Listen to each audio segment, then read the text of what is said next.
All right, we are live. What is going on, everybody? It's Randall Thor 19, the man with the million, one half of the Xbox 2 podcast, and with me is Jez Corden from Windows Central. Say hi, Jez. Oh, wait, Jez isn't here right now.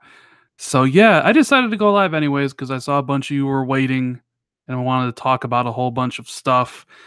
But I don't know where Jez is. I've DM'd him a couple times. I sent out a couple, tweets. Be like, Jez, buddy, where you at? Gotta let the can't let the people down. But he hasn't responded, so something's probably going on at his house. He's probably just busy. So we're gonna do a solo show anyways, because why not? I haven't done one of these in a while. We have a whole bunch of topics to talk about: the Call of Duty stuff, State of Decay, which I put out my review for earlier this morning. What else? The Xbox Adaptive Controller, my Xbox predictions, my PlayStation predictions, a whole bunch of topics that we can go through.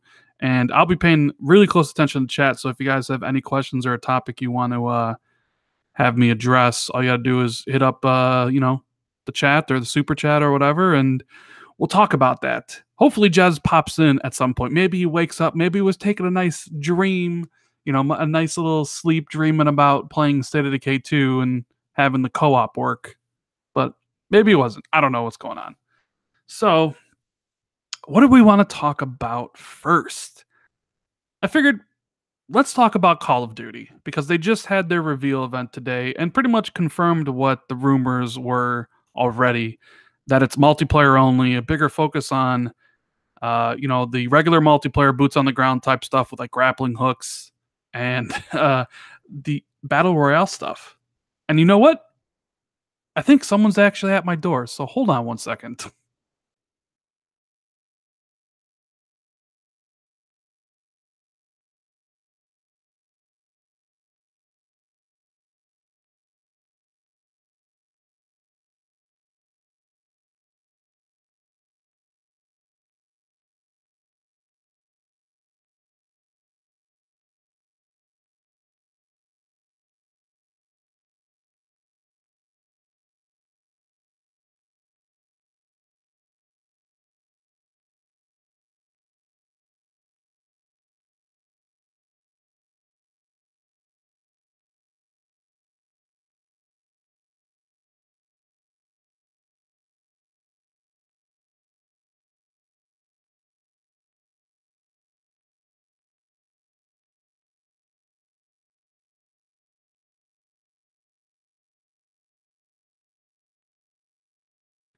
And that's why podcasting solo sometimes sucks because there's nobody here to cover for you when people come to the door.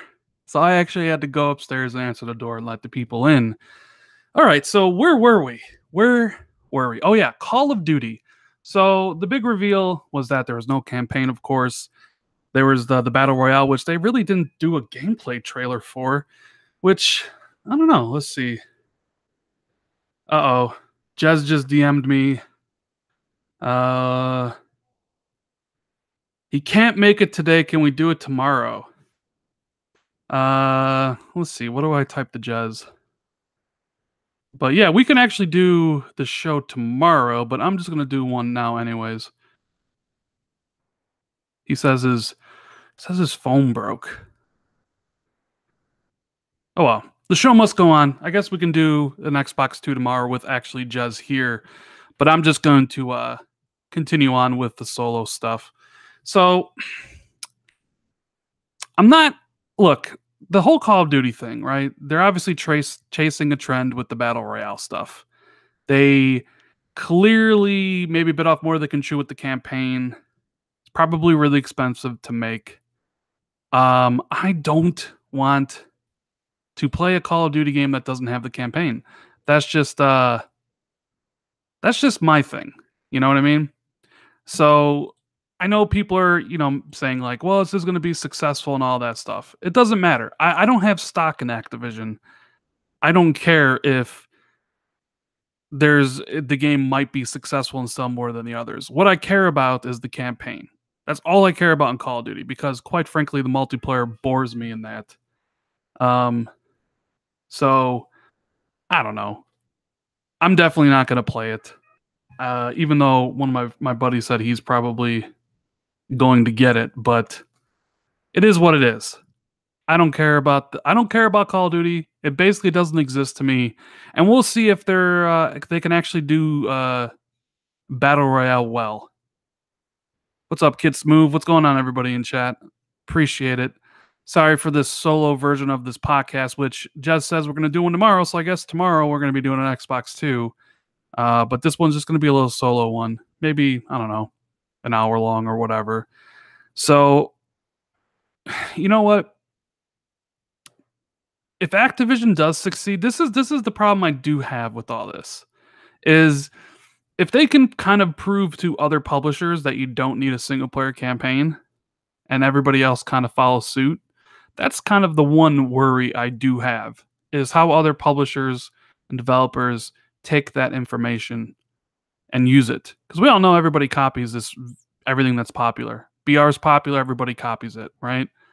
So that's kind of my one issue I do have. The one thing I'm looking at, I'm like, please don't let this Black Ops 4 be uber successful, the best ever, because it would prove to them that the campaign is worthless and there'll never be another one.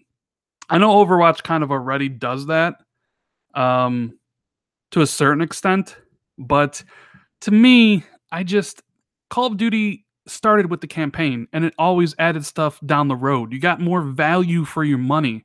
It was single player, then it was multiplayer, then it was zombies. So for $60, you got 3 cool things. But now that's still $60 and they removed a core component and it's like, I'm not behind that, man. I don't know. I'm just not feeling it. I'm just not feeling it. And just because I play PUBG a lot doesn't mean I'm interested in every single battle royale game that comes out. Like, I don't care about Fortnite. It doesn't necessarily I don't really care about, like, I'm not going to care about Call of Duty just because it has battle royale just because I play PUBG. But anyways, moving on. I figure, you know what? Let's talk about Cliffy B for a second. Let's talk about Cliff. Oh, good old Cliffy. Lawbreakers shutdown. Big mistake, right? But anybody could see this coming from a mile away. Literally a mile away. Lawbreakers they bet the whole entire studio on Lawbreakers, and it completely failed. In a spectacular fashion, nonetheless. Spectacular. No, like, I've never seen a game so publicly fail in my life. How many articles did you guys see every single week about the low player count? Well, actually, Jez says he might actually come. Yeah, I'm still live, Jez. We can still go. I'm still on. Yep. All right, so Jez will actually show up, and then we can actually have a proper podcast.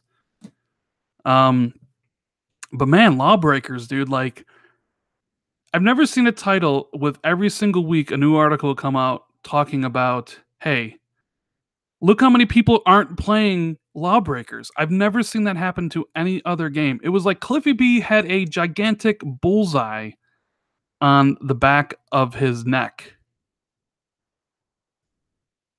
Invite Kid Smooth in the podcast?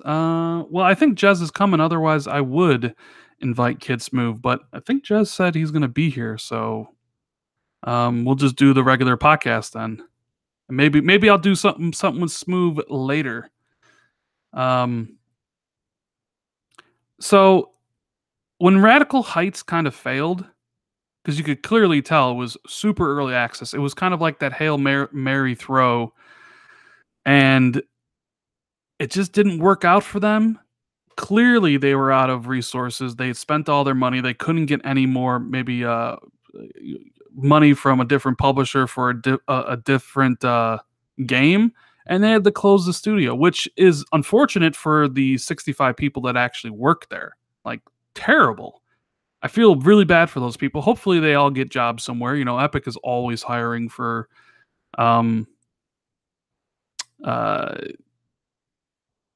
that stuff. I think Jazz is finally here. Yay! I'm sorry, man. Hey, buddy.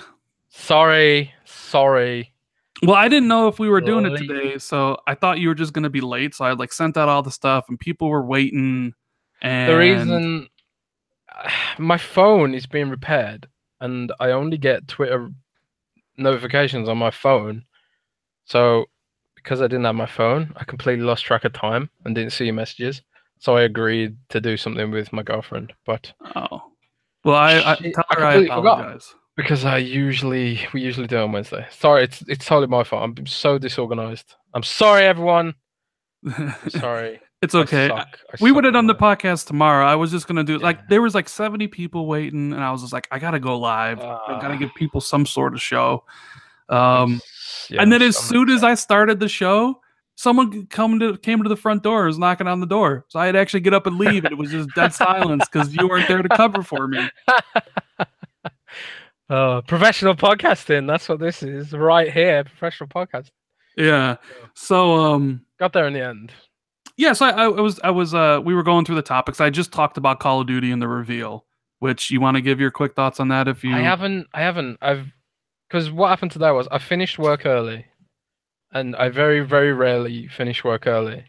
So I was going to spend the evening with my girlfriend. So the most of the evening, I haven't. I'm a bit out of the loop because I unplugged Rand. I unplugged for a while. Mhm. So you're gonna have to tell me. You're gonna have to reiterate for me and anyone else who didn't see it, unless you already did. I mean, I kind of already did. I mean, they revealed the multiplayer. They Right. revealed the zombie stuff, which seems to be more of it, right? And they gave a little trailer of the battle royale, but they didn't show any gameplay. So that was it. Peer That to was peer it. battle royale, eh? That's gonna be interesting. Yeah, so I don't know how that's gonna work, but no campaign. So yeah, I'm not interested. I'm not interested. And then what because we got some topics to talk about. Me and Jez. We're gonna talk about State of Decay 2 because we both played it.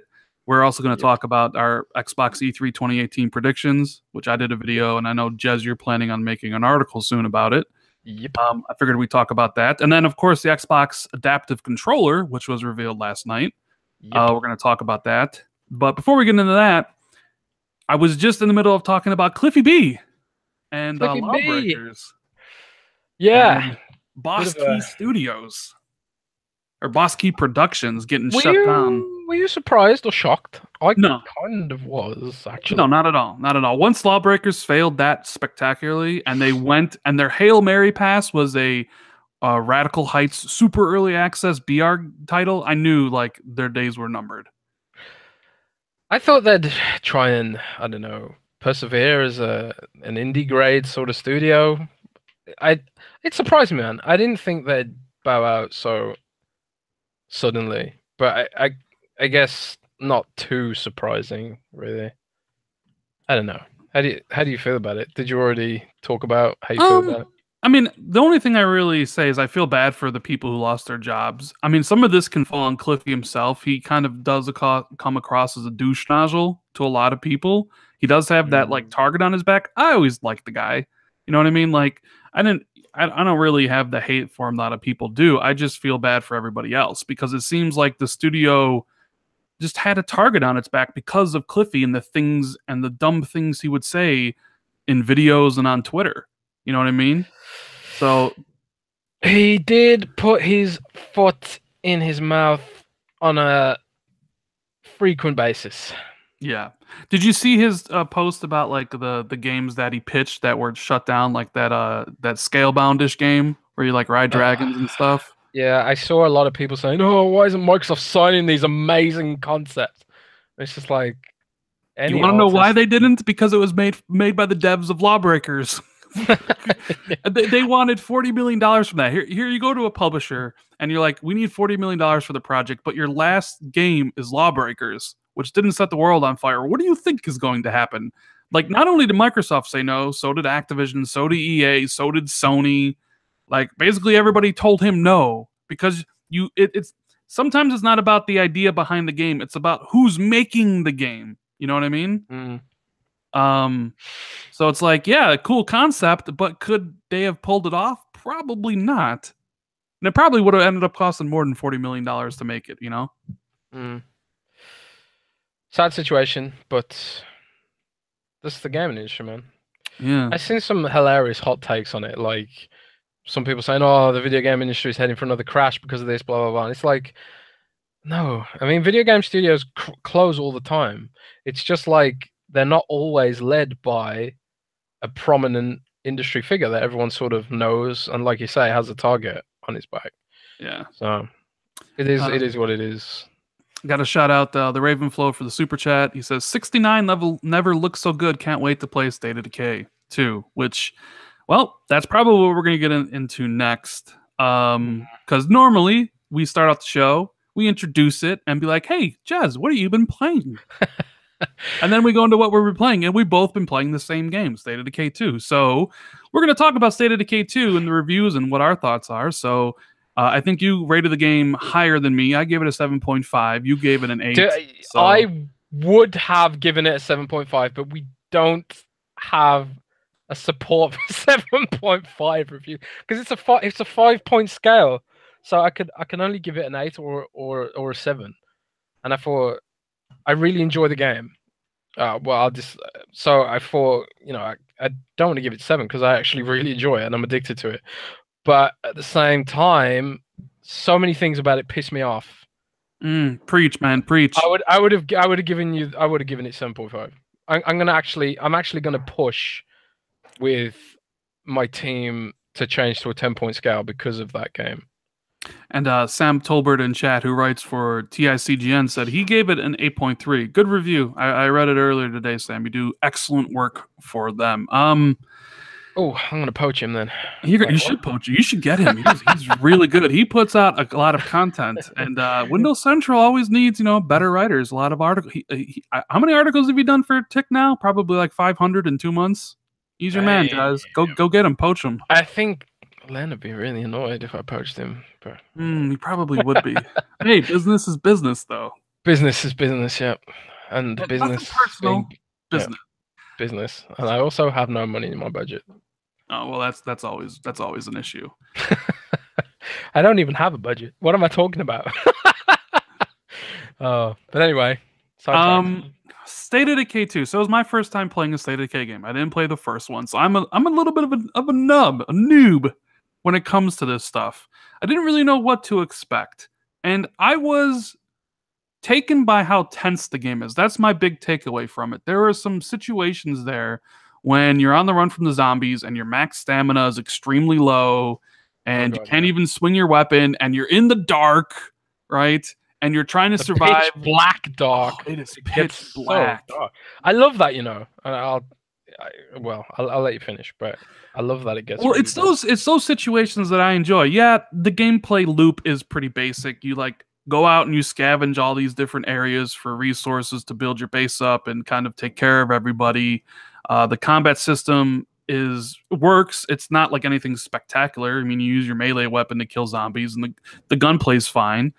But it's that permadeath that permeates the whole game that kind of makes it fun for me because I'm very slow and methodical when I play this. I get a car, I get a person with me, I go to each one of the buildings, put all the stuff in. Fill up all the rucksacks, put them in the back of the trunk, drive back, drop them off, and I always make sure to switch my characters because I don't want to lose anybody. Like the resources I have in my base are always full. Like they never get low. I'm just kind of very cautious. However, with that said, with me enjoying the game, it has a lot of problems. Like there are animation bugs. The game's buggy. Yeah. I've seen people clip through the ground. Zombies drop from the sky. Zombies spawn in rocks. Doors not being able to open. And that's not even to mention the worst part, the 4-player co-op, which frankly was a disaster when I tried playing it with my friends. Like that's the only way I could describe it, was a complete and utter disaster. Like I called it unforgivable in my review, and it really is. Like I had my two buddies who got it as early as well, Lovebug Gopher and my buddy Sam, and they joined. And you know what? It felt great to be able to play the game with someone watching my back that wasn't just an AI character, right? It felt good. I was like, okay, we can go loot this building together. Everybody's got my back. And I understand, like, now I get them. Okay, 4-player co-op. This is what people wanted from the first game. But then Gopher was just like, I'm freezing all over the place. Like I'm zigzagging back and forth. I'm lagging everywhere. He's like saying, "Help me with this zombie. I can't kill it. I can't hit it." And I go over to him and there's no zombie. He's just Yep.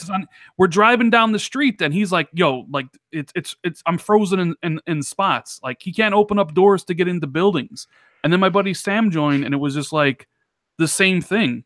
So then Yes. I joined Gopher's game and I experienced the same stuff. The car was just going rubber banding back and forth. The zombies would be in front of me and then all of a sudden they're like 10 feet to my left. I don't know, man. Like, and then the tethering thing is not that big of an issue. I know I made that video. It's a decent size. It's not They like you can boosted go. it. They boosted it actually from the preview event, which people complained about. They boosted it to 300 meters, which makes me wonder if that's what's causing the lag now. So I expect. Well, keep going, man. I'll talk about like what I think's going to happen in a bit. So even though like when I was the host, you don't see any of these issues. You only really see them when you're the client. It was fun having my buddies watch my back. It was great playing with them, but they didn't want to play in co-op anymore because of the issues they were having. And it was like, okay, we played for 20 minutes and they bounced. And I'm like, this is very disappointing because 4-player co-op was kind of like the hat Microsoft was hanging, like hanging everything on. Like this was the new thing to be for this game, and it just didn't work properly. Yeah. And considering Microsoft is all about the cloud and dedicated servers, it's just unfortunate that this game doesn't utilize those resources. It's anger inducing, I find. Um, like I've had the same experience. You know, I was a big fan of the original game. So like the thing that disappointed me initially was how, I mean, for you, this is your first game, first time playing it, right? Yeah, But yeah, for me, yeah. So it's all yeah, new to me, and I'm liking when I'm yeah, playing it. I played the original. The gameplay loop is in the early game, the gameplay loop is literally identical. And not only is the gameplay loop identical, the animations have been lifted from the original game. The executions are the same. The combat animations are the same. All the super zombies are the same. So it felt like I was playing a remake of the original, not a sequel. So that's the thing that annoyed me straight away. But like obviously as you get deeper in, you start discovering that all the new stuff is in the simulation and the base building, and there's like you can promote people to leaders now. You couldn't do that before, and each character has its own unique leader facility, which really does change the way the game plays. Like my base now, because I set up a trader as my leader, so that means I've got a trade depot. So now I'm more Say that interested in again. I love getting that depot. depot. How do you say it? Depot, I guess. I don't know. Home Depot. I don't know. Well, I don't know. Maybe I'm saying it wrong. It's just that Depot. yeah. The depot. I'm pretty sure that's how we say it, man. If I'm wrong and then we don't say it like that, that's embarrassing. But anyway, it's not. We don't really say that word much, I don't think. But anyway, that depot, at Trade Depot, I had one of those, and like I can like summon traders to my base now, and they can give me resources. So I'm more interested in scavenging luxuries now and crafting things to trade, which has completely changed the way the game plays. And that's the depth of the game for me. But you don't discover that depth until you've played for several hours. So for players coming in from State of Decay 1, it's kind of like, what the hell's new here? The same bugs are there. The same weird quirks are there, like the climbing up the towers and you aim your gun down your gun sights to search for things. All these little tiny things that annoyed me about the first game are back for the second game, and it kind of made me feel like cheated, like you were playing like, expansion to the first game, basically. yeah, or like a remake. Like when and I just kept having to remind myself this is a small team with dozens of developers, not hundreds, and it's a $30 game, not a $60 game.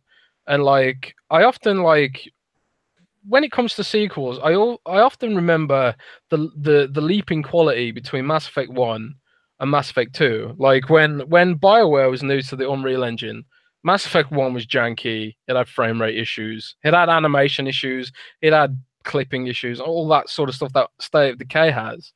And but then when they went to Mass Effect 2, it was one of the best Unreal Engine games on console at the time. And it was like, yeah, this is that's the gold standard for, like, I mean, you can say what you want about the story. Like, some people don't like Mass Effect 2 story compared to the first, but the engine was so much Well, improved. yeah, like the jump in quality between Mass Effect 1 and 2 is just outstanding. Yeah. Like it's like a different So dev team did it and everything. yeah, so that's the kind of, I mean, that's the gold standard for me in terms of, like, when a dev is learning an engine and they're learning it better and stuff. So it's the first time they use the Unreal Engine, and it really shows. And it kind of feels like they cut corners to make the game by porting over. It feels like they're ported animations, or at least copied the same sort of stuff, because they used CryEngine for the first game, which apparently was not ideal for the type of game they were trying to make. And apparently, I don't know the technical details on it, but I do recall them saying something along the lines of, like, the CryEngine wouldn't support multiplayer in the type of game we're trying to make, and stuff like that. So they switched to Unreal, and we still get the same bugs, the same jankiness, the same wonky animations, and all that sort of stuff. And it's kind of like, well, okay, they're a small dev team and that sort of stuff. And then it's like what you said. Okay, so where could Microsoft have pitched in and helped out here? And the only thing you can really think of is, well, the dedicated bloody servers.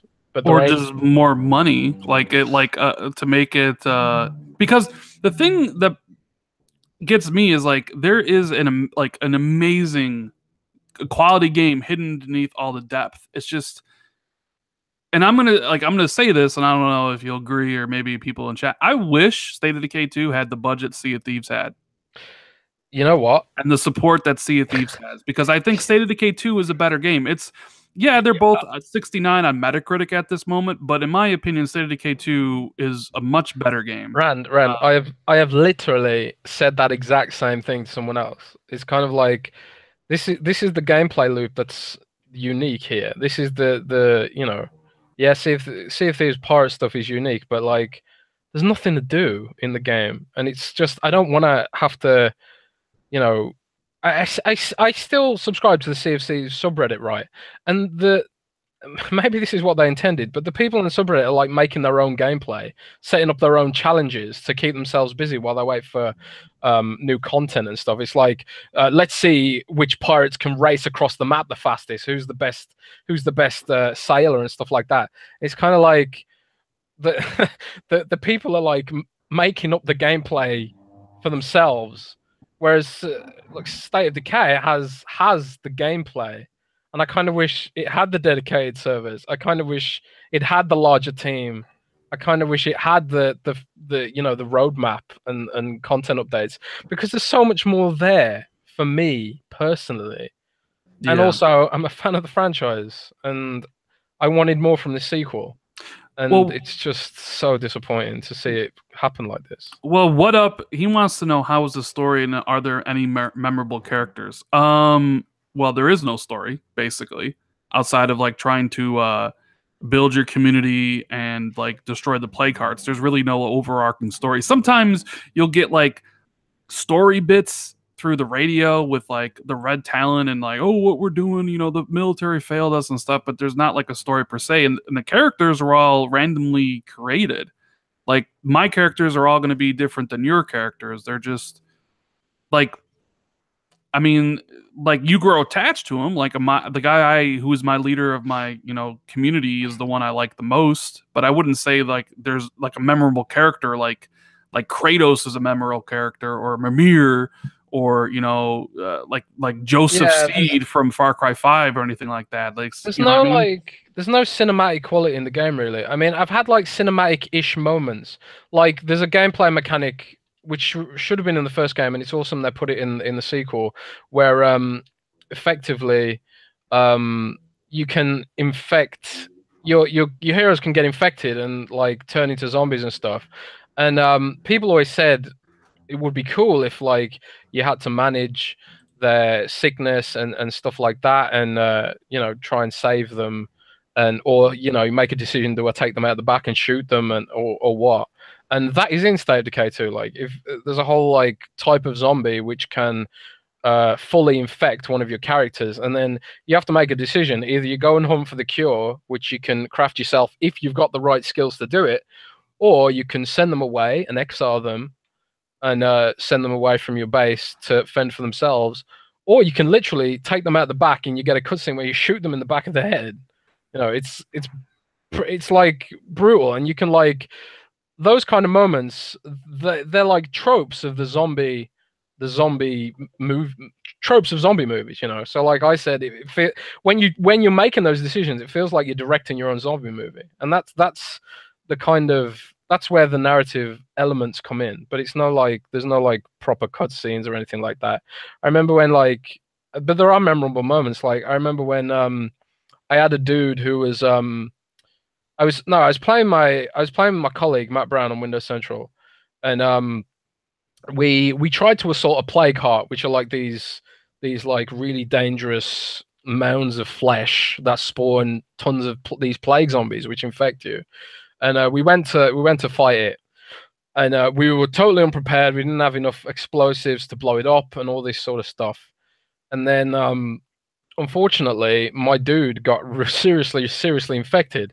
We had like nothing left. And then on the way back, Matt's panicking, he crashes his car, and then we like limping away in the dark, and there's just these like glowing red eyes in the pitch black darkness. And that was like a cinematic moment that was emergent as a result of the gameplay mechanics. And then when I finally got to the base, just about survived by the skin of my teeth, and then I inject that cure in my neck, and that gives you a little cutscene. And those are the cinematic moments. You sort of create them yourself. And I mean, maybe that's not to everyone's preference, but it just feels kind of cool and epic to me. And I really appreciated State of Decay for those aspects. But there's just so much to be annoyed about. Yeah, I do enjoy the game. I am liking it. I don't. Someone said to me, "Oh, Rand loved it, and he got a review copy from Microsoft." I'm like, no more did I say I love the game, and it's true. I got a review copy from Microsoft, and so did Jez. Full disclosure, but I get. Full disclosure. I also bought the Ultimate Edition because I wanted the Mad Max car. But I mean, I get review copies for lots of games. That doesn't really impact the score I give it. I'm not trying to please Microsoft. I'm just trying to give my honest thoughts about the game. And there is some enjoyable things about State of Decay 2, and there are some things that just suck about it that I wish were better. I wish the team had more time and more money to make it a bigger game, and I wish the co-op worked.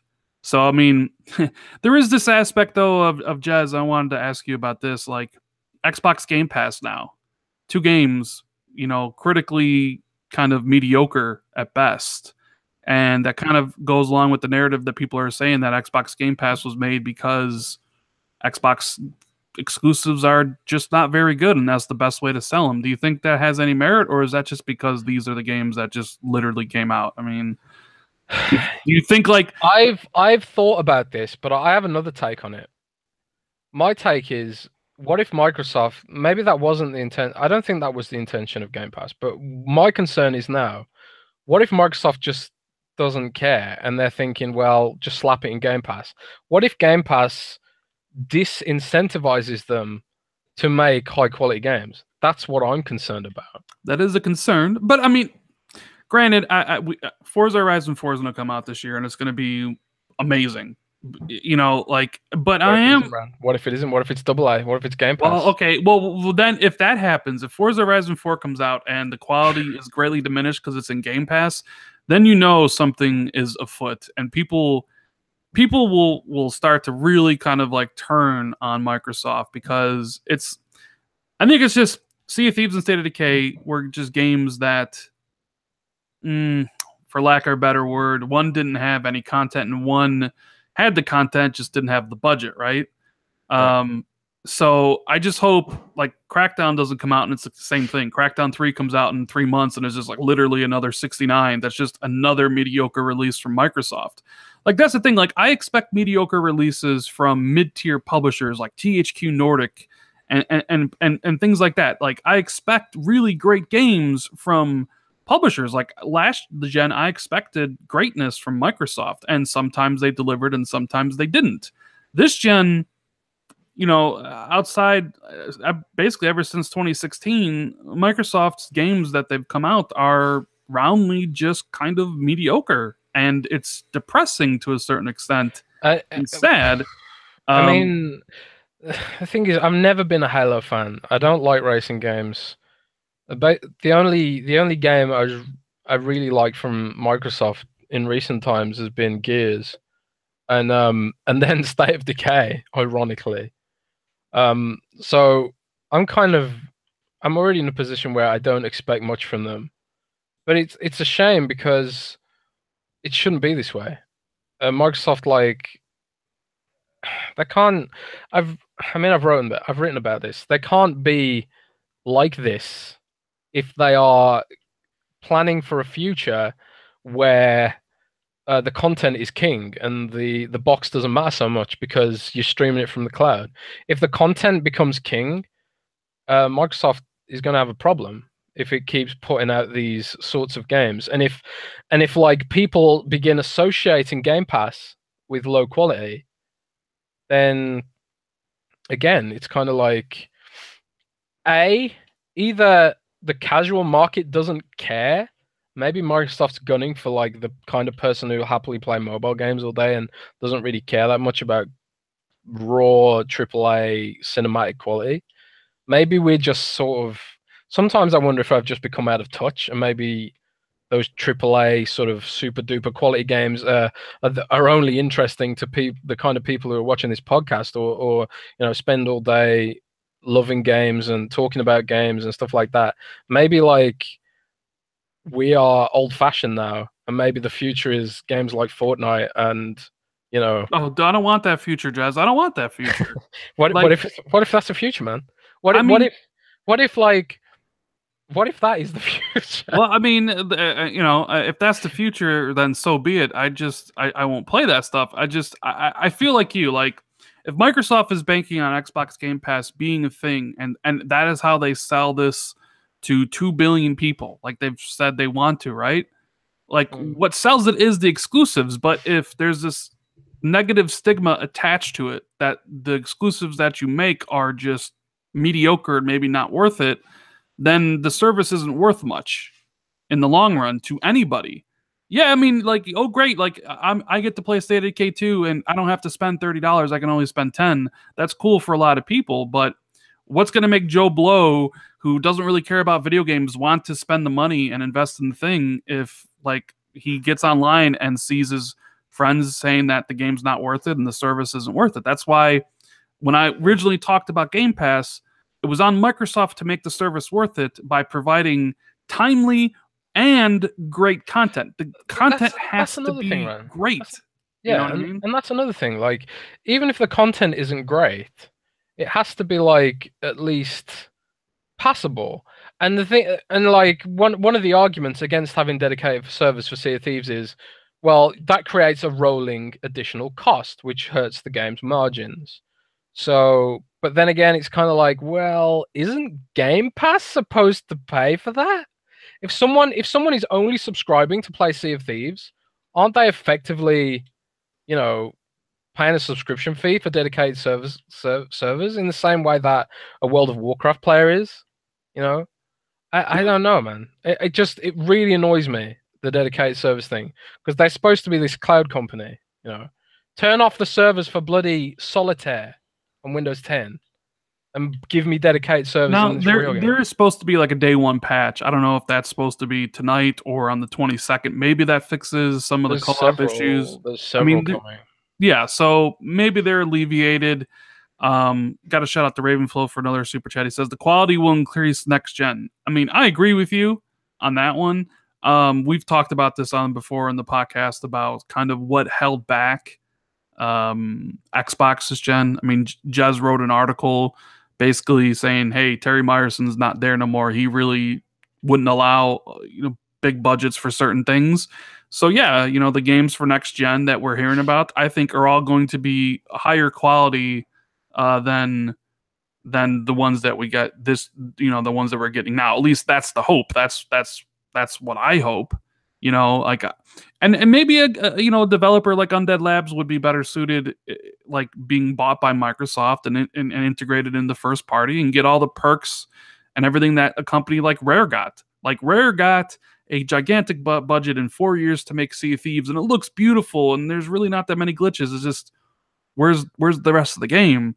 Whereas like State of Decay 2 is just this $30 budget title that is like screams to just be more. Like there's so much you could do with that game because like the core gameplay stuff is pretty good, but it's like all the bugs and all the issues that it's had. It seemed almost like Microsoft was just like, we just need to get it out there. We don't have enough money. We need to give it to something else. You know what I mean? Yep. And we can just brush off the criticism by saying it's $30. What you expect? But like the other issue there is the perception, right? The perception of Xbox through the hardcore eyes is that like it's not worth getting because the exclusives aren't very good. And even you take it with State of Decay, like everybody thought the game was going to be $60. Everybody thought the game was going to be AAA because the developers said it was. They said it was. Yeah. So that goes back to perception. Everybody perceived State of Decay 2 to be something apparently wasn't because of the words of the developer. So maybe it was AAA at one point. Maybe they had a bigger budget and then maybe it was slashed. I don't know. Either way, I've enjoyed what I played. I gave it a 7.5. There is fun to be had, especially like the permadeath stuff I find to be very tense. Would I recommend it to people? Yeah, if you like State of Decay 1, it is just more of State of Decay 1 from everybody from what I've heard of. And it's on Game Pass. So if you're only out $10, you got a free trial. Try it out. Jez, would you recommend it to people? Yeah, I've been recommending it on Game Pass, and that's the thing. It's like just get it on Game Pass, you know, and that kind of it almost see that's where my worry comes from about Game Pass, right? That Microsoft are just like, well, getting Game Pass, and that sort of justifies the low quality of some of these games.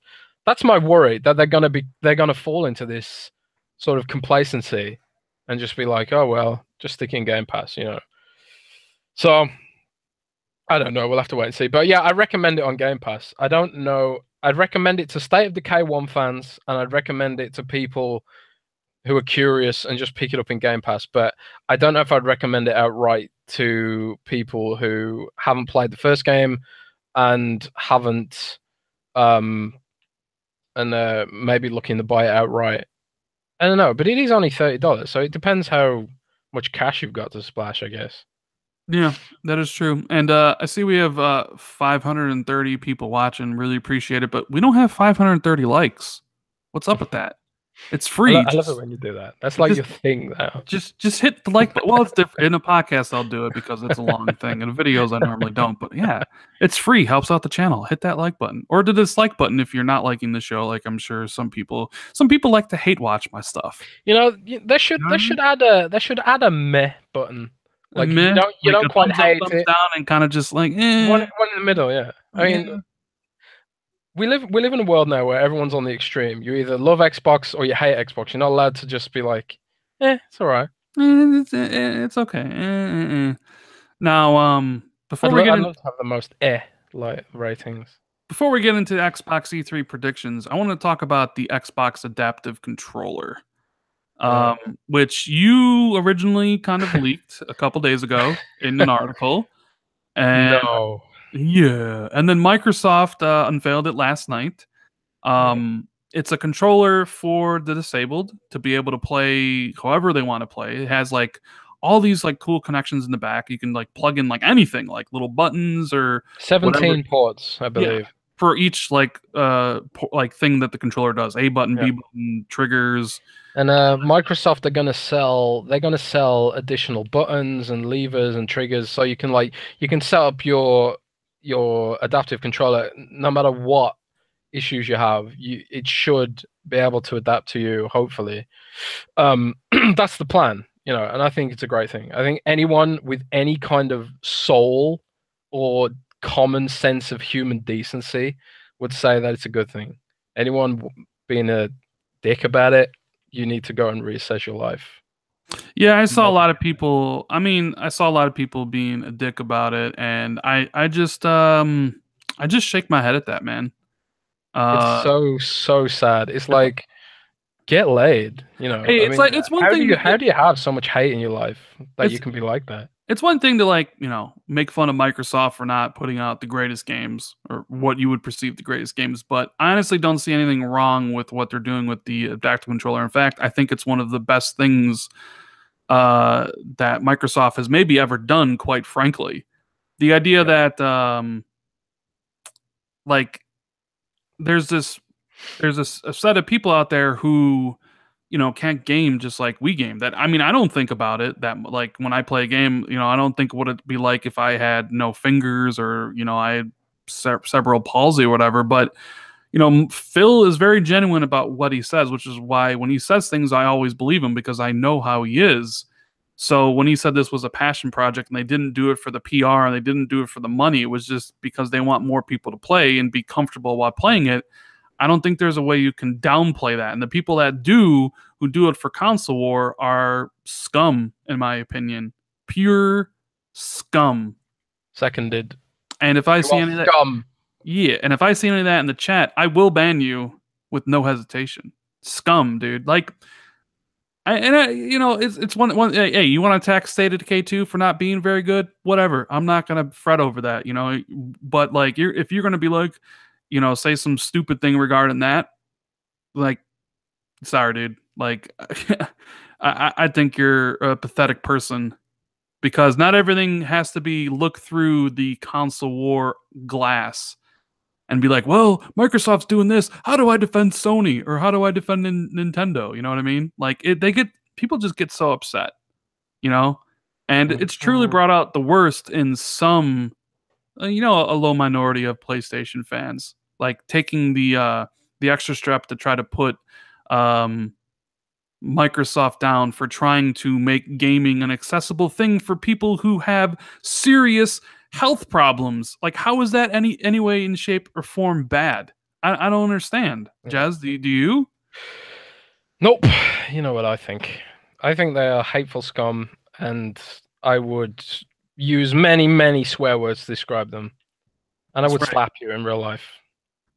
Shout out to Rump Roast Rich for the super chat. He says, "Scum." You're damn right. They're freaking Damn right, scum. scum. They're freaking scum.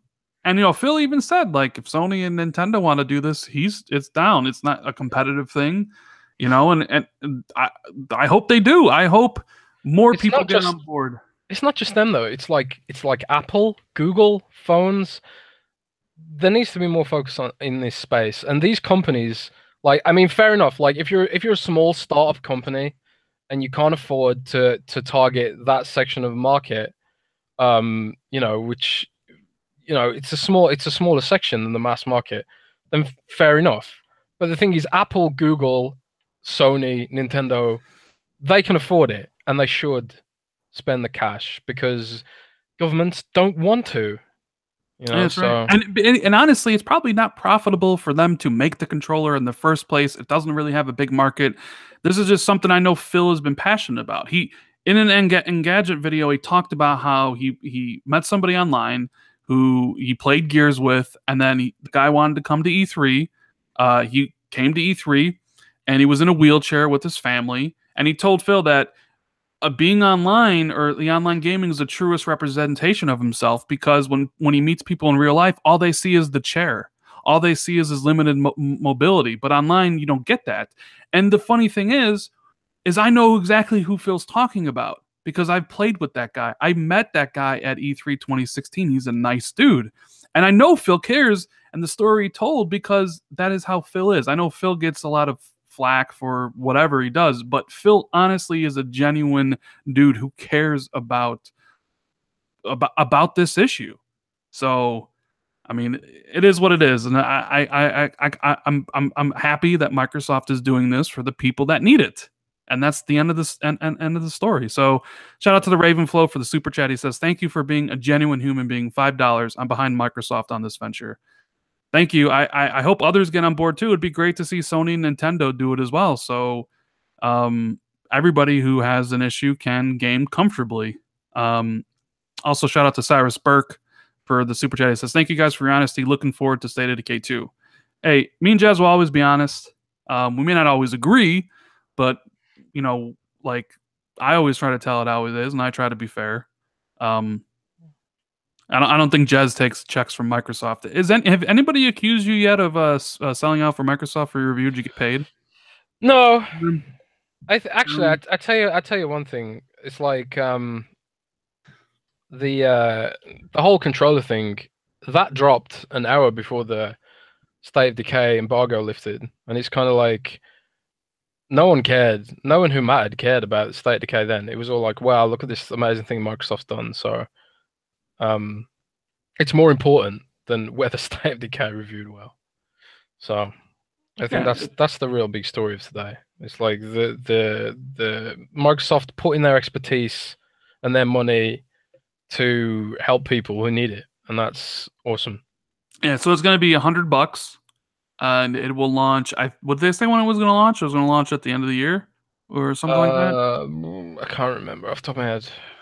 I did today around. I literally did my articles and then unplugged because I Look. didn't all that. I swear, all that trolling of the controller. I was just like, I don't even want to be on the How internet much of right that now. did you see? Because I saw a couple things. I even saw like an official PlayStation account, a Middle Eastern account, actually say something about it, which I Yeah, thought was kind of they didn't know what it was, to be fair, at the yeah. time. But Maybe PlayStation Middle East shouldn't have said anything in the first place. yeah, maybe. But social media people, they're kind of taught to be like edgy and cool, Yeah, you because know. of Wendy's, Because of right? Wendy's, Because yeah. of Wendy's, because they yeah, like they got all that stuff. Shout out to So JD Gamer for the super chat. Thank you guys. Thank you for the support. Really appreciate it. Yeah, I it's a hundred suspect that bucks. guy got a talking to. It's $100. So I don't think Microsoft is in this for the money. I don't think they're going to sell very many of them, to be honest with you. But hey, I'm all 100% behind getting you know letting people game that have disabilities and making them more comfortable. Like Yeah, it's cool. because you always think like, yeah, you may not need it now, but shit happens, dude. You know what I'm saying? Like one day you wake up and you could have a stroke, and you may not be able to use your one hand, and then you're not gonna be able to game something that you love to do.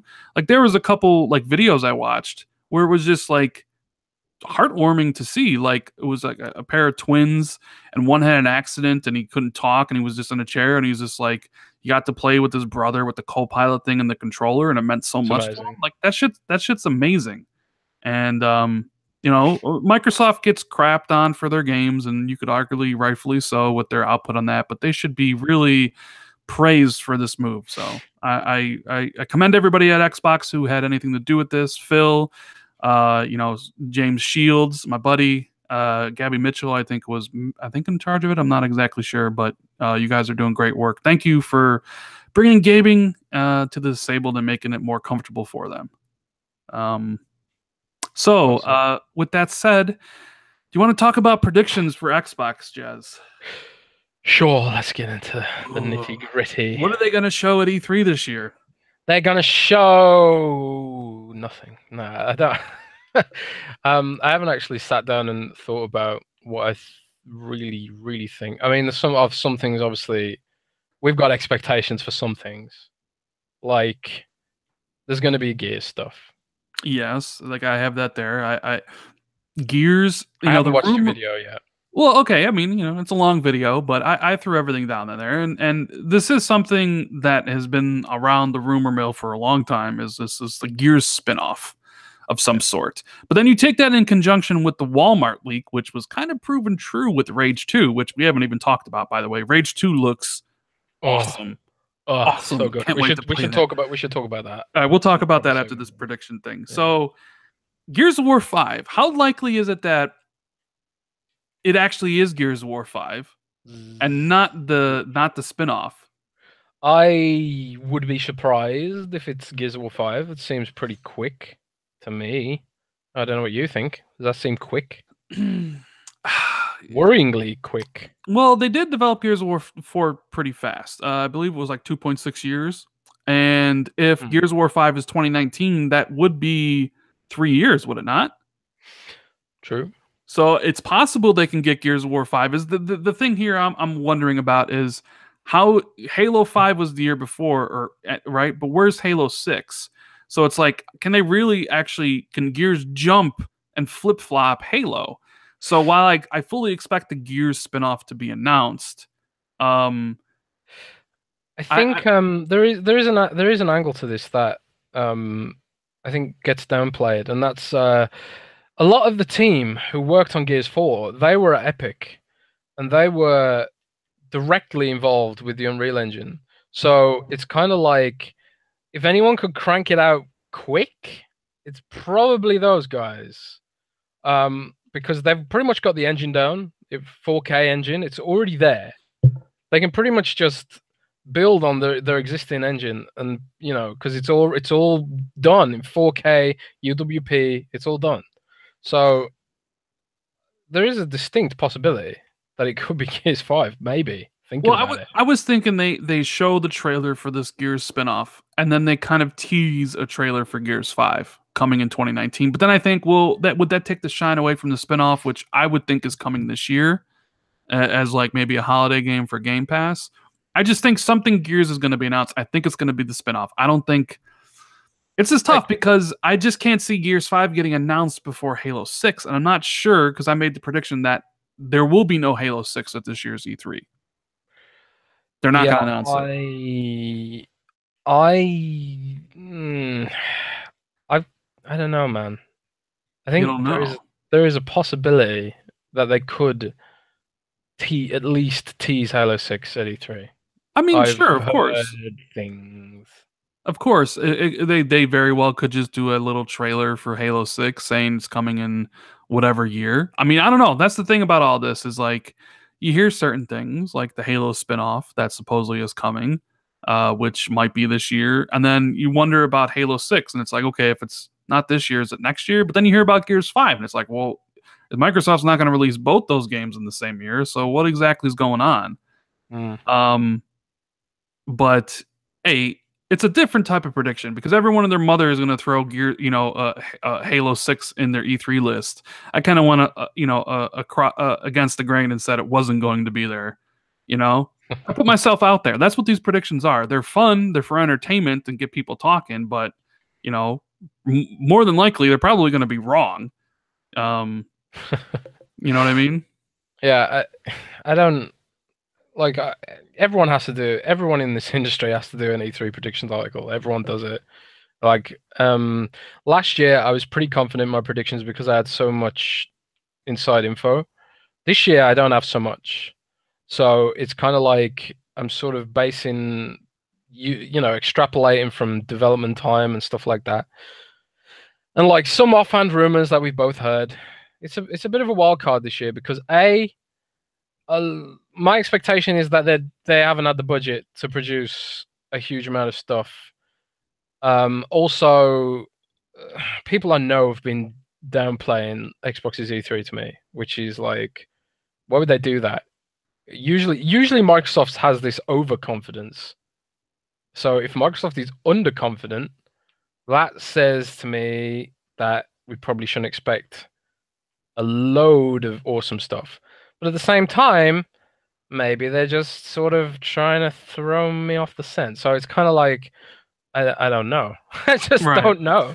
Well, that's the thing. It's like the same thing with like Sony. They said we're gonna focus on only these 4 games, and people are like, are they telling the truth? Are they just trying to manage expectations so people don't get too hyped and then get disappointed? Or are they saying, hey, here's the 4 games, and then people expect only those 4, but then here's this huge surprise AAA exclusive that blows everybody's minds and people are even more excited? You know what I mean? Like you get that, like, oh, this E3 is not going to be that big, so you expect it to not to be that big, and you manage your expectations lower, and then it's like super awesome, and then you even like it even more. Like, it's kind of like they can say stuff like that because the only people listening to those messages are the hardcore crowd who have really high expectations. So like no casual is going to hear them downplay E3. Most casuals will probably just get the information secondhand from a website anyway. So like managing expectations there is sort of like partially press, partially hardcore audience, I guess. So I don't know. It could go a bunch of ways, but right. Well, I gotta pay the bills. JD Gamer with the super chat, he says, "Do you think Microsoft games lose review points for being Microsoft and Nintendo and Sony gain for nostalgia?" I don't think so. I think reviewers rate the games on how they like them. I don't think there's any sort of media bias that really exists in the review. I don't. I think if State of Decay 2 was a Sony game, I think it would get the same rating. Yeah, I agree. I don't really believe that whole media bias thing. You know, I mean, obviously, like any reviewer has their preferences, right? Like, for example, I the dedicated service thing really pissed me off about State of Decay, but it might not necessarily piss off another reviewer because I really love co-op games because I live in the middle of nowhere. All my friends are online, and my family live in another country, so I really rely on Xbox Live to keep in touch with them and hang out with them, and stuff like that.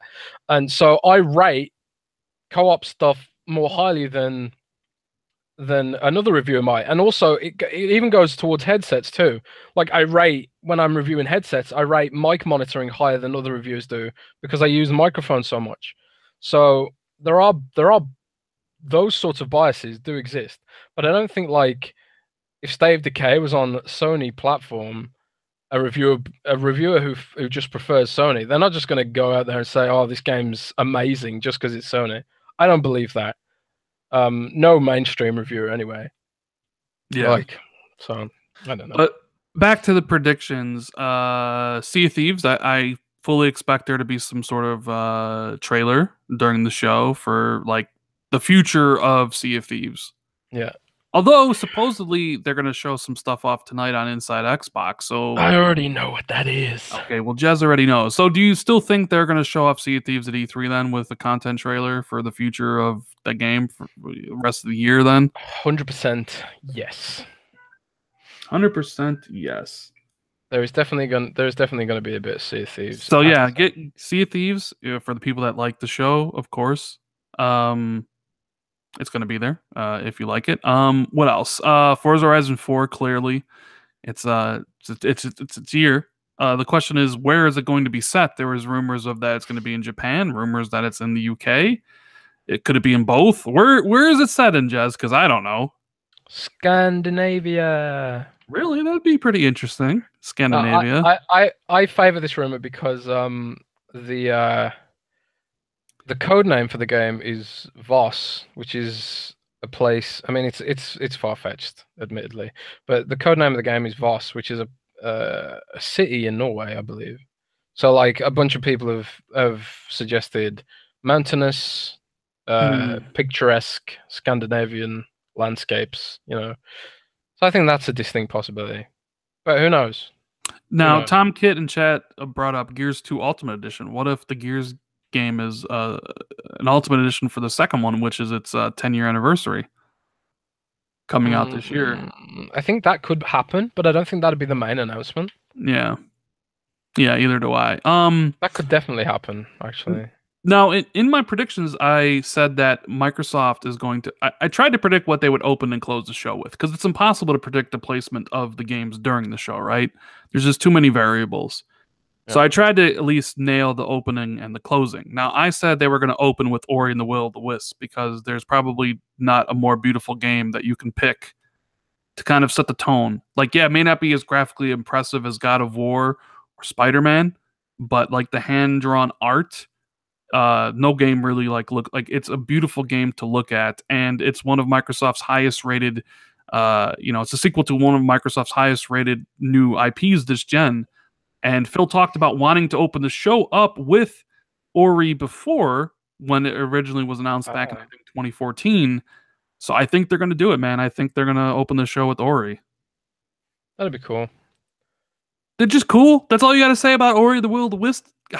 The thing is with me, right? The thing is with me, I know that game's going to be good, so it's no longer on my radar. I don't have to worry about it. Oh, you don't got to worry about it. You don't got to worry about it. All right. So, how about this? Xbox career system. Is that because I said there's going to be platform announcements? They're going to talk about the avatars, show them off with potential games. And also they do the Xbox career system. I don't think you're going to see avatars at E3. No avatar, but remember all those sites that said it would be here by April and May? Are you saying those sites were wrong? Yeah, but E3's in June. Yeah, so you don't think we'll see avatars at E3? No, because we kind of be getting them before E3. True, but what about games with avatars? Oh, games with That's what I said. avatars. Avatars, and then they'll showcase them in games that are coming out soon for the avatars. Maybe. I know there is, and there are some interesting possibilities surrounding avatars, which I'll talk about. Um, these are things I've heard. Don't know if true. So I haven't written them up because I've got no evidence. But I've heard anyone will be able to make avatar props using Microsoft Paint 3D. You'll be able to sign up for a special website, and you'll be able to basically create your own props in 3D and sell them, like so people can use them. That's Are we actually one finally possibility. getting that that originally thing back from the Connect where people like designed their own skateboard stuff and like you could sell them? You remember that? Like I back in the don't day? remember that, but yeah, it sounds similar. I mean, these are just possibilities. These are just things I've heard because the avatars app plugs into the avatar app plugs into external systems, right? And it could be dev and OEM only because avatars obviously, um, you know, they could hire in the old avatar system, like companies could hire 3D modeling companies to make props for their avatars to sell. Like, you had like brands like Nike and stuff making avatar props. So it could be that these systems just hook into that. But for me, with mixed reality being a thing and Paint 3D being a thing that pretty much nobody uses, it makes sense that Microsoft would democratize this and open it up to the general public. So I think avatars are going to be like more of a platform this time around than just a little stupid little feature. That's what I believe at the minute. But I have no evidence for it. It's just kind of an expectation. Right. Um, and also the career system stuff. Mike did shoot me down about He the career did. system. He did. Said He slammed me down, Ran. He said there's slammed me. no career system in acts in active development. But I keep hearing that it's in active development. So I don't know. Um, I keep hearing that it's an active development, and I keep hearing that it's going to be announced at E3, and I keep hearing that it's a thing and it's coming, and um, it's I keep hearing that it's as I described in my article, where it's a system where you earn experience points, you can get levels up, you earn experience points for getting achievements, you earn experience points for playing games and stuff, and it's basically a system that Mike described to us in an interview on this very podcast last summer where he said we were going to look beyond gamer score and reward people who maybe only play one game and stuff like that. And I keep hearing that it's a thing and it's coming. So I don't know. Maybe Mike was throwing me off the scent, or maybe they'll be like, "Oh well, everyone said it was cool, so we decided to do it." Yeah. I've heard that it's coming still. So I don't know. If it does come, I'm going to be so annoyed. So here's where some of my predictions for the third party stuff, and you can maybe agree or disagree or add stuff in. So I said Anthem and Battlefield 5 will be there from EA, right? Which makes sense, but they have the marketing deal for both those games, and EA is going to have to resell people on Anthem. They'll probably also have a trailer for Madden too. I didn't put that in there. I fully expect Shadow of the Tomb Raider to be there, because that's going to be a big game for Microsoft. And I'm just throwing it out there. Prediction: it's going to be day one Game Pass. I don't know. It's probably not true. I'm kind of thinking like they're really going to promote the heck out of Game Pass. They already have their first party titles in there, but if they want to expand it to more people to get like they need kind of a huge AAA game. And I kind of thought to myself, well, it'd be getting a game in Game Pass day one is definitely going to be cheaper than getting a timed exclusive because you can still sell Shadow of the Tomb Raider on PC. You can still sell it on PS4. There's still the full, options on Xbox with the physical, digital, and all those different things. I mean, I thought maybe if Microsoft cut them a big enough check, they could get Game Pass for that game and maybe something like Metro Exodus, What do you think about Yeah. that? The viability of getting like a huge third-party game on Game Pass day I one. think it's totally possible. It just depends, like, I mean, a lot of the stuff they're doing with Game Pass right now is experimental. It's kind of like they'll probably want to test whether spending the money on a big game like that for Game Pass, if it's actually worth the money for them. There's going to be a lot of there's going to be a few years probably where they're just testing the waters, seeing what works, what doesn't work, what's financially viable, what isn't, so I think there's a possibility they could do that. But it's kind of like, are people going to be mad? Are people going to be like, why aren't you spending the money on games? And well, again, it's hardcore audience, right? So Right, and I knew I kind of figured something from Bethesda would be there, but it wouldn't be Starfield or Doom 2 because I think they're gonna want to save those for their own conference. But since Rage 2 is already announced, and I totally expect Rage 2 to be there. Metro Exodus. I thought Borderlands 3 would be there, but apparently 2K's like game's delayed and they're not showing shit at E3 this year, so I guess not. See, so for those of you that are worried that my prediction list was literally just a leak of everything at E3, like rest assured, I got Metro wrong and I got Borderlands 3 wrong, and apparently some of these other stuff. I don't know. It's just predictions. Like people assume I know everything about this stuff, Jez. Like literally everything. You know what I wait, mean? you're telling me you don't?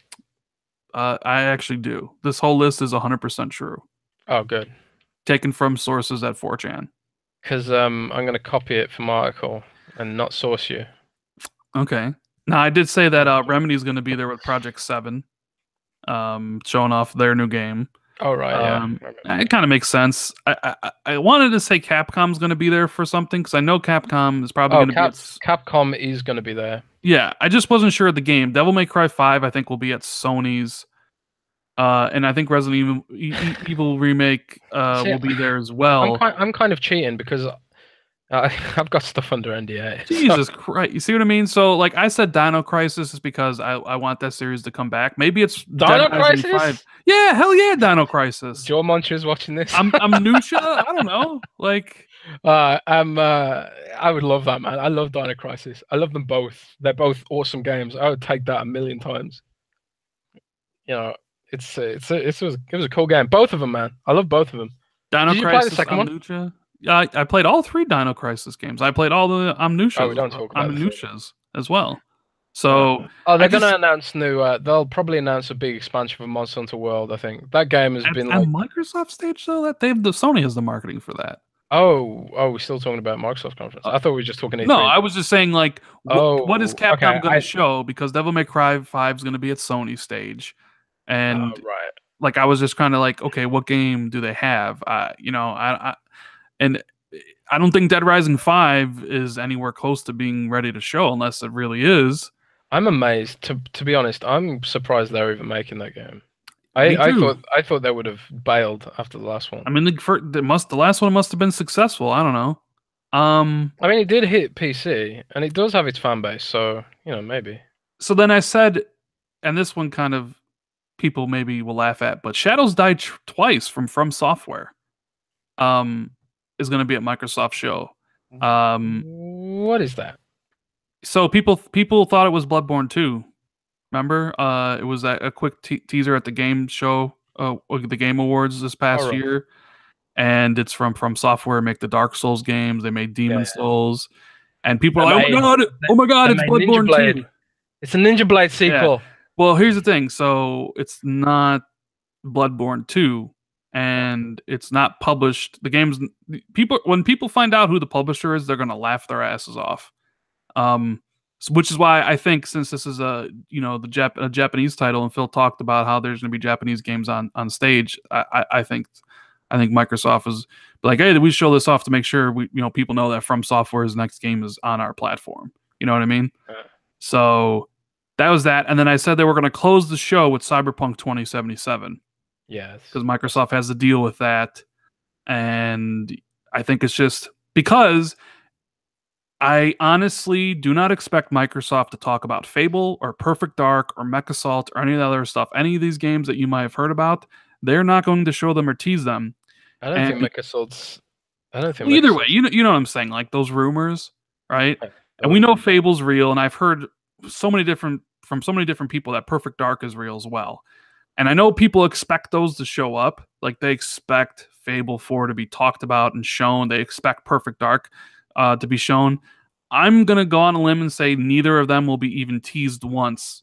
And they're going to close the show with Cyberpunk. And I think that's for, like, in a good situation, you end with Fable and Perfect Dark, talking about um the future of Xbox. Just give a little tease and you end on that. Something like, here's the last game. Okay, here's Fable, and it's this like really cool 1 minute trailer, blah blah blah blah blah, right?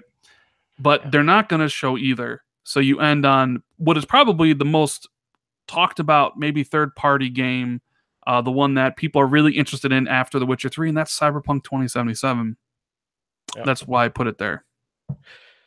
Yeah, I agree. I don't think well, it depends, right? I don't This is the thing. I don't think any second party developed game is going to be announced early. I think they've learned their lesson about that. So, unless Perfect Dark or whatever is being developed by either a trusted first party, trusted second party, like Playground, but we know that's not the case. Or their new studio they're setting up in Santa Monica. Maybe it could be them, but at the same time, it's kind of like it's a wild card, man. I'm not expecting much in the way of um new games, to be honest. Kid Smooth says they better show Perfect Dark and Fable. Yeah, because you made a bet with somebody and you're probably gonna lose it, my dude. He bet somebody that they were gonna show Rise 2 or Perfect Dark, I think. And I was just like, I'm like, Rise 2, like, come on, like, I hope you didn't bet much. I think you bet $60, Rise 2 is not gonna happen. I right? will eat my Surface Book if Rise 2 happens. That's my new thing. I say I'm gonna eat my Surface Book. So I do not expect, and I know, and I've been trying to I've been trying to plead my case to people at Xbox about, hey, I think it would be a good idea to tease a game that's coming out in the future. I think that would go well over with the hardcore audience.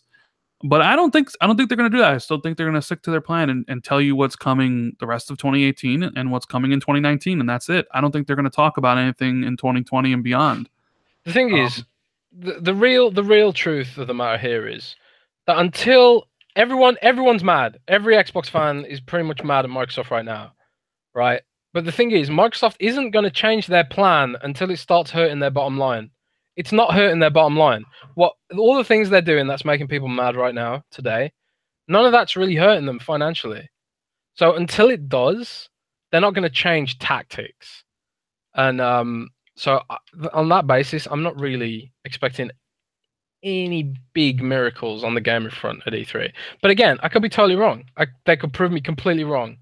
And because, as I say, they've had this big reorganization, don't fully know the extent to which it's going down. I've heard, for example, Crackdown 3 was budget starved. I've heard that. And no, it isn't so budget starved. well, Like, that's the next thing I want to talk about. But first, shout out to the Osman for the super chat. Really appreciate it. Is that I predicted and went on a limb and said Crackdown 3 won't be at E3, and Crackdown 3 is now a 2019 title, and I said May 2019. And this one is the one that got a lot of talk because people are like, "What are you?" no, I agree. I think well, you know why I agree. But yeah, I think that I would be surprised if Crackdown hits in 2018. And I think what's most likely to happen is we get an announcement before E3, a low key sort of thing, just to say we want this game to be the highest quality it can possibly be. We're shifting this game to 2019, giving Sumo all the resources they need to hit our expectations, blah blah blah. I think because this is the deal, Rand. I know for a fact they want Crackdown 3 to be up there with Forza and Halo. They want it to be a core franchise. They want it to be another Gears. You know, they want it to be a core franchise. And the thing is, if Crackdown 3 is another State of Decay or another Sea of Thieves, it's sort of, you know, a bit of a disappointment. It's going to kill the franchise. So I think the stakes are high with this game, and I think they're going to see it through to the end. And I think it's going to get delayed, and I think it will release in a level of quality that we haven't seen from Xbox in quite a long time. That's my hope. Yeah, I kind of agree. Like originally, earlier this year, I thought Crackdown would release in like July or June or maybe even August. But if it's not ready for those 3 months, and if you want that game to be a pillar of Xbox, Yeah, you can't release it in September, October, November, and December. It would just get murdered.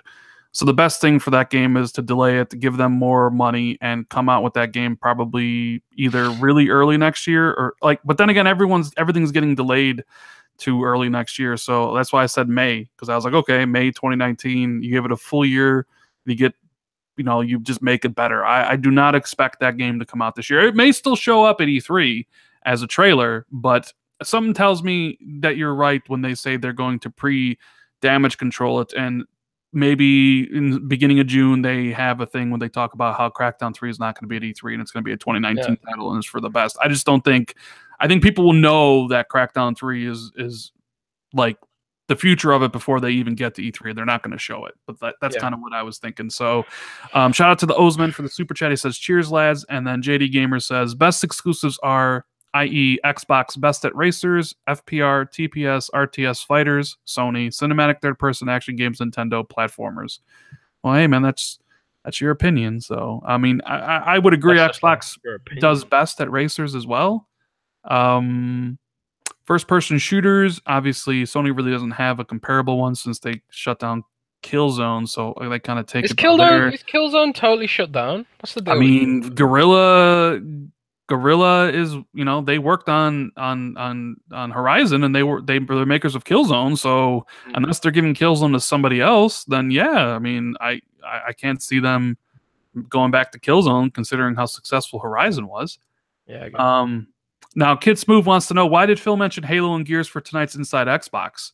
Well, that's because they're going to have Uh, Gears and Halo news to share with everybody. I did yeah. see the Halo account say that they will be more information about Master Chief Collection's updates, as well as the first info on like this season's Halo Championship Series. So that's maybe what they're going to talk about. I don't know about the Gears, but I mean, there's a list of what's at Inside Xbox. But um, the other thing that I think Xbox fans have been wanting, or at least to see, is movement on building first party studio. So we know Daryl Gallagher is at Microsoft Studios executive leadership team. There was that quadruple A studio thing that was in Santa Monica where he's located. Do you think they dedicate a segment to him at the conference where he comes out and talks about his vision for whatever game they're going to build, or is that something saved for interviews after the show and maybe like elsewhere, not necessarily during the conference? Good question. I think they totally could dedicate a segment to uh uh Gallagher at E3. I think it'd be good because if he's going to be a leader like Bonnie Ross is, it'd be good for him to present himself and have a relationship with the audience, especially as hungry as everyone is for new stuff. So I think I can totally see them dedicate a segment to him, we live in a world now where if you're at that level at Microsoft, you kind of there's almost like an expectation of public speaking there now. Like, Shannon Loftus gets on the mic, Chris Charla gets on the mic, Mikey Barra gets on the mic. If Darrell Gallagher truly is at that level, I would expect to see him on the mic. So Yeah. yep. And Kid Smooth wants me to shout him out. Well, make sure you guys go over to Kid Smooth's channel. He'll be streaming Inside Xbox. You guys should already be subscribed to him anyways. He puts out great content, for he is the best bot, right? And also the Bloodborne Destroyer. He's the Bloodborne Destroyer. So yeah, I don't know. Do you have anything else? I know you're doing your predictions article. I think you said next week or something like that.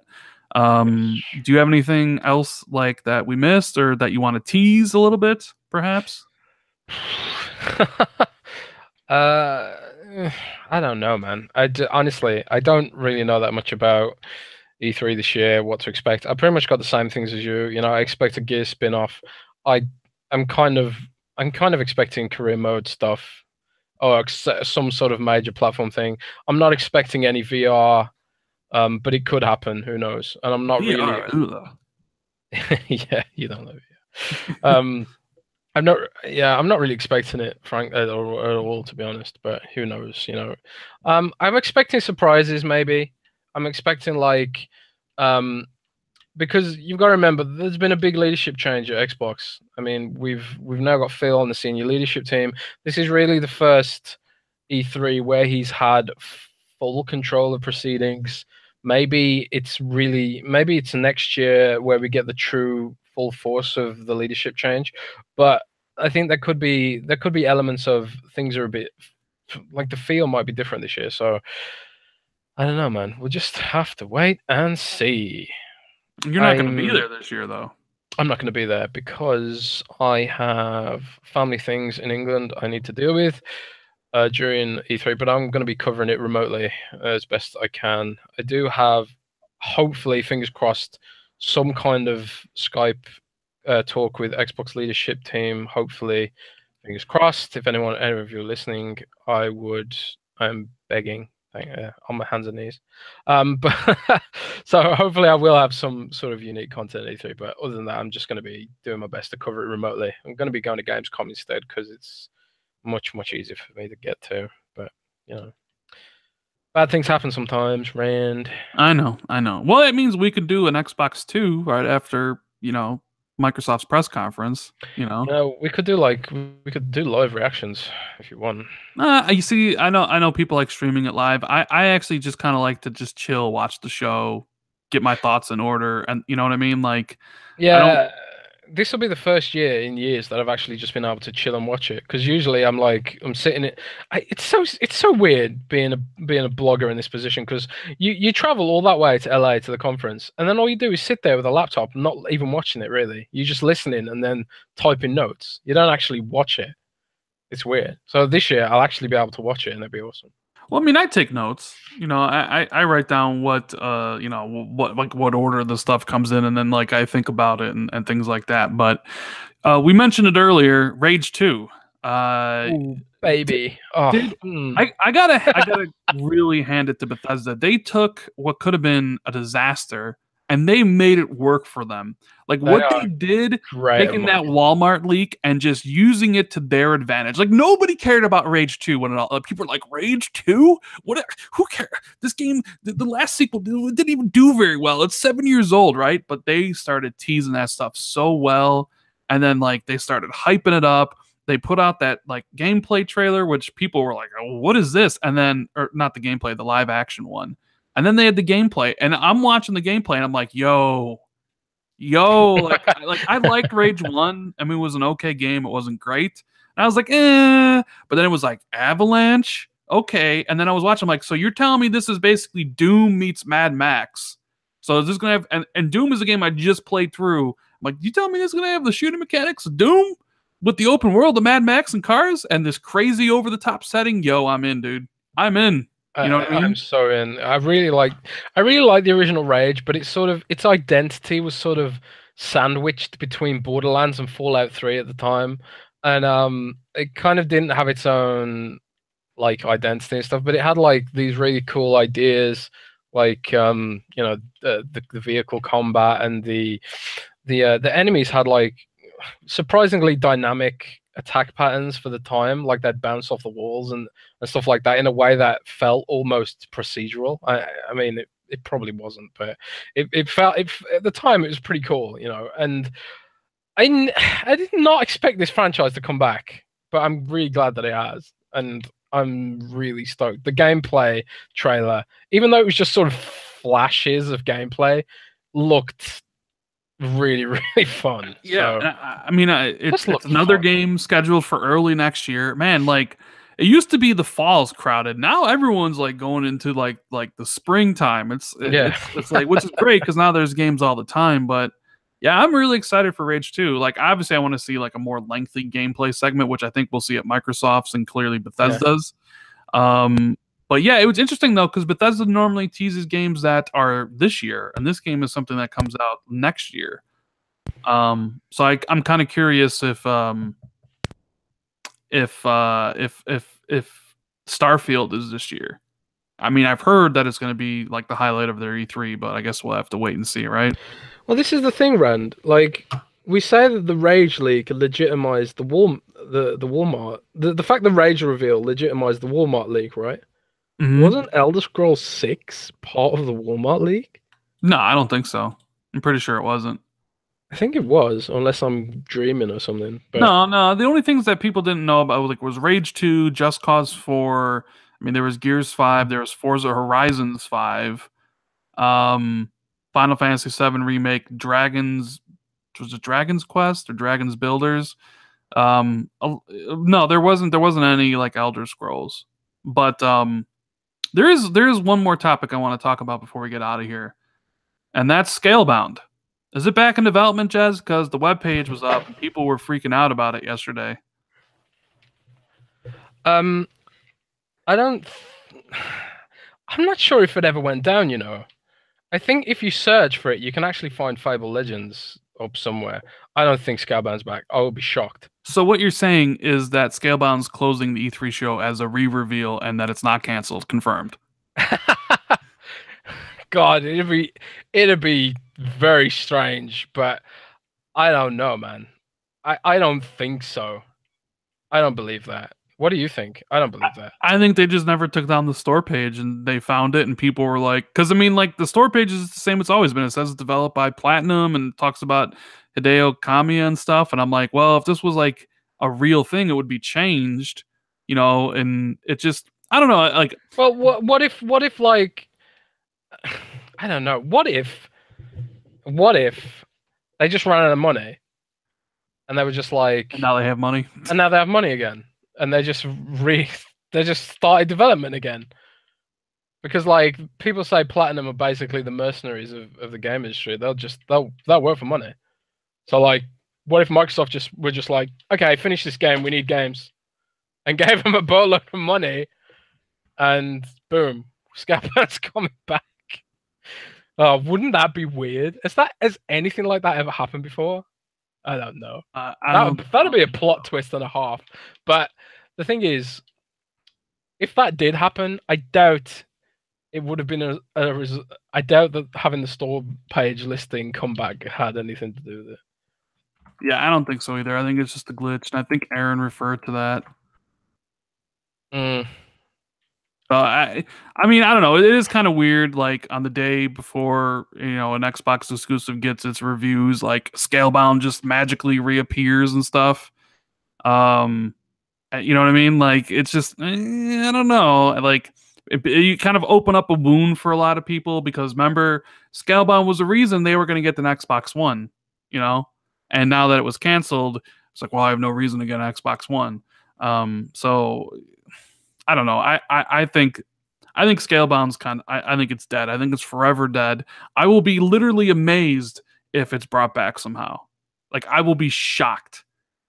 What will you do? What will you do if it comes back? What will you do? The thing was, I never was really that much interested in the title outside of who was making it. I enjoyed Platinum Games, so I would play it for that, but it didn't really look anything special to me. I don't know, like that when I was there at 2016 and I watched that like co-op trailer that they played, it looked like just like a mess. That boss fight that they showed, with a giant crab or whatever, and the 4 dragons flying around. It was hard to tell what was going on in the game. It was the protagonist for me. It was just like totally unappealing to me personally. Just like this cool sort of like hipstery youth type character. I just thought that was super lame. But I don't know. I don't think it'll come back. I'll be shocked. But who knows? Weirder things have happened, right? Or have they? I mean, I didn't expect backwards compatibility either. true. How do they do that? Do they just go re-announcing Scalebound for Xbox One? We have one more announcement from you, and Hideo Kamiya comes out on stage, taps Phil on the shoulder, and here's Scalebound reimagined, right? And it's like, hey, now that we have money to spend, we're finishing the game off, and everyone's like, yeah, and then nobody buys it anyways because everybody was just talking out of their ass when it was canceled. You know what I mean? It'd be like I don't know. It'd be a fun thing. What if it reappeared because this was like the original like release date for the title? What? And they cancelled it as a marketing ploy or what? Well, like it was originally like scheduled for like May 17th or whatever, May 16th, and then they canceled it and it was just never taken out of the system. I don't know how any of that stuff works. I just assume it's a glitch that they never took down because there were reviews from April on there, so people had to have been accessing it. Yeah, I don't think it ever went down. I think just nobody checked until recently. Yeah, nobody checked. So you want to take some questions before we get out of here? Oh wow, is that time already? All right, Well, sure. I figured why Oh, yeah, not. I was late, wasn't I? Yeah. Inside Xbox, it comes on in 45 minutes. So All do you, right, give time, do you people. expect any big news to come out of Inside Xbox? Well, I got some of it under embargo. Oh Jesus, here we go. I Uh, can't talk about it, but is it spicy? Is it spicy? spicy is one way of putting it. Oh my! So Face 23 BK and Y wants to know what are our thoughts or impressions on Days Gone footage from Game Informer. I didn't watch it because I don't want to watch the first hour of a game I'm going to play next year. So I actually didn't watch any of the footage.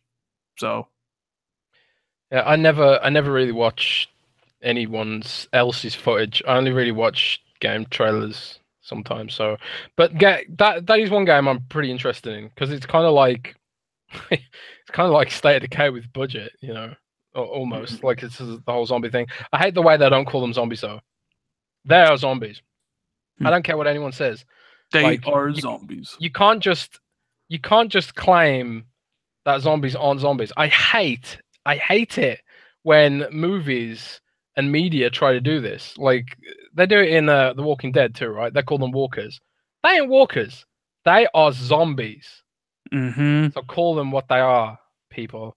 They're So zombies. Mad Jack says he wants to thank Jez for introducing me to the world of smelling my own farts. I even bought a hybrid thank you, Jez. So I don't know what he that means. he has a little obsession with you smelling your own farts. Isn't that Um, some kind of fetish? That dude's got a fetish. I guess so. That's creepy, Um, man. You want to see a doctor about that? Tip Top Dalton asks Rand Titanfall 3. Yes, please. I'll take a Titanfall 3. I would assume you mean like it would be revealed this year. Let's see. First Titanfall came out in 2014.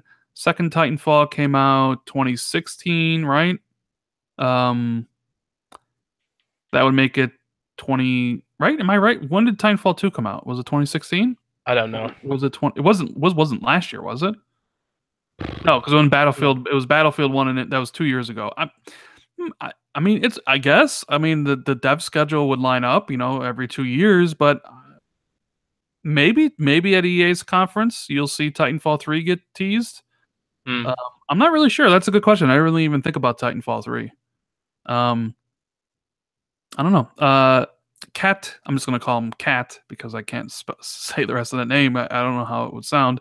He says, "Do you believe that Microsoft will announce a new IP at E3?" Tough one. They haven't announced a new IP in the last 2 years, and I've given them crap for that. They'll announce no IP. It's just whether it's their IP. That's the question. If they announce a new IP, I expect it to be for a smaller title, like something along the lines of an Ashen or a Below or something like that, like a budget title, $20. It's an Xbox thing. Yeah, I don't expect. I'm just gonna go and say no. I don't expect them to announce a new IP this year. I think honestly, it would be best for literally everyone to just go into Xbox's E3 with minimal expectations. Minimal expectations. Don't. That's what I would say. You know, like if they announce awesome things, great. You know that how it'll feel great if they do. But just because they've had a bad couple of years, it doesn't mean everything's going to suddenly change. I mean, fixing this stuff takes time, and I think it's going to take a longer time to fix than people probably expect. So, I'm keeping my expectations firmly in check. I don't So know about you. everybody in chat saying Respawn is working on a Star Wars game, and that is true. So it's Oh yeah, probably possible Respawn's Star Wars game gets shown off at I totally forgot about that press actually. conference. Yeah, I mean, because most people they think Titanfall when they think of Respawn, but that is true. They are working on a Star Wars game and supposedly a Titanfall 3 as well. Let's see. Why does Left 4 Dead get no respect as a zombie game? I would imagine it's because Left 4 Dead is a game from last gen that hasn't had a current gen sequel, so people have just forgotten about it. Uh, Left 4 Dead doesn't get respect. Oh, I that's the mean, I first don't I've really heard see of that. people talking about Left 4 Dead anymore, though. Well, it's old. That's why. Well, I that's mean, what I just said. Left 4 Dead's an awesome game. I got to spend a lot of time playing Left 4 Dead, but it's like, man, they, the thing that I don't respect is Valve not making Left 4 Dead 3. That's what I don't respect. So get on that, Valve, if you're listening, which you're probably not. Let's see. Any more questions? Let's see. Um, hmm. All right. Well, I think that's it. I don't see any more. Plus, I want to get off and get something to eat so I can watch Inside Xbox. See what Microsoft is going to show in regards to Sea of Thieves, Halo, Gears of War, and a whole bunch of stuff. Hopefully, it's good. Hopefully, people don't freak out about anything. So, thank you, Jez, for saving me and coming on when Yeah, I'm everybody. so sorry about that. It won't happen again because hopefully by next week I'll have my BlackBerry back. That's right. And yes, I So, use a BlackBerry. yeah, thanks for everybody watching on YouTube. We had over 600 people, which I think the highest we had yet. If you enjoyed the show, make sure you give it a thumbs up and hit the subscribe button if you're new to the channel. Thank you guys for watching on Google Play or iTunes. If you're checking the podcast out later, I apologize for the 10 minutes where it was just me. I know you're really here for Jez. Yeah, right. Yeah. I'll just edit it. I'll just Yeah, edit yeah, just edit it or whatever. Just put it up. This will be up here probably on Friday, probably tomorrow or something. But you got any thing you're working on for Windows Central, Jez? Nothing major. Nothing major. Nothing major. Can we expect any news from Inside Xbox later in the day? Perhaps. Well, watch it. Watch it. It starts in like half an hour. So. Well, I'm going to bed. I've got minions to work on that for me. Minions. I got minions. Then don't forget, you need to poach Sam Tolbert from Tick. You can poach him. He will not be happy. He will Yeah. not be happy. Please say that. All right, guys. We will see you next week for another episode of the Xbox 2. Make sure you check out my review for State of Decay 2. Make sure you check out Jez's as well, and we'll see everybody next week. Later, guys.